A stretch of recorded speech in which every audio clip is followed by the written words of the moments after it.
এই মুহূর্তে এখানে এসে দেখলাম এখানে সেনাবাহিনীর কাজ চলমান, এখানে স্যাংশনিংয়ের কাজ চলমান রয়েছে। এখানে পানি বের হচ্ছে, এখানে পাইপ দিয়ে পানি বের হচ্ছে। এটা আমি যা দেখলাম, আমি গিয়ে আমার ইমিডিয়েট যে বস আছে আমি তাকে জানাবো। আচ্ছা, এটা কোন রোড, অ্যাড্রেসটা বলেন। এটার অ্যাড্রেসের নাম হচ্ছে 45 নম্বর ওয়ার্ড, উত্তরখান মাজার চরসা হতে দক্ষিণ দিকে। এই এলাকার নাম ফুজির বাতান। আচ্ছা, আপনার পরিচিত জানেন একটু। আমার নাম হচ্ছে আসাদুল ইসলাম, আমি কার্য সহকারী অঞ্চল 8।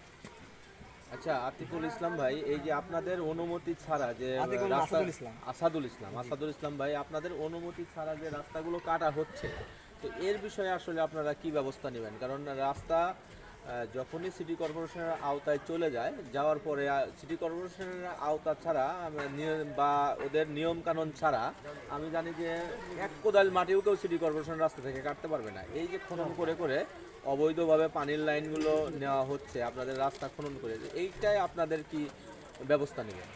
জি, আপনারা যেহেতু আমাকে ডাকছেন, আমি এখানে এসে আমি সরাসরি দেখলাম, এটা আমি গিয়ে আমার ইমিডিয়েট বসকে জানাবো, এখন যা ব্যবস্থা নেওয়ার সেই ব্যবস্থা নেবে। আচ্ছা, আমরা যে আপনাকে একটা ফুটেজ দেখাইলাম যেটা এখন মাটিতে ঢেকে দিচ্ছে, হ্যাঁ, আমি ব্যবস্থা নিতে পারবো না সেটা না, আমি কার সহকারী, আমি আমার উপরে যে বস আছে আমি তাকে আমি রিপোর্ট করতে পারবো, স্যার আমি এটা আমি দেখলাম, এটা তো আমার ক্ষমতা। আচ্ছা, আপনাকে যে ফুটেজটা আমরা দেখাইলাম গতকালকে রাতে, এই লাইন থেকে এখান থেকে মেইন লাইন থেকে 4টা লাইন নতুন লাগানো হয়েছে, হ্যাঁ, সেই লাইন তো আপনি দেখেছেন। দেখার পরে আপনি এটা মানে একটু করবেন না যে আসলে আপনি তো দেখছেন ফুটেজ, আপনি তো আর বাস্তবে দেখেন না।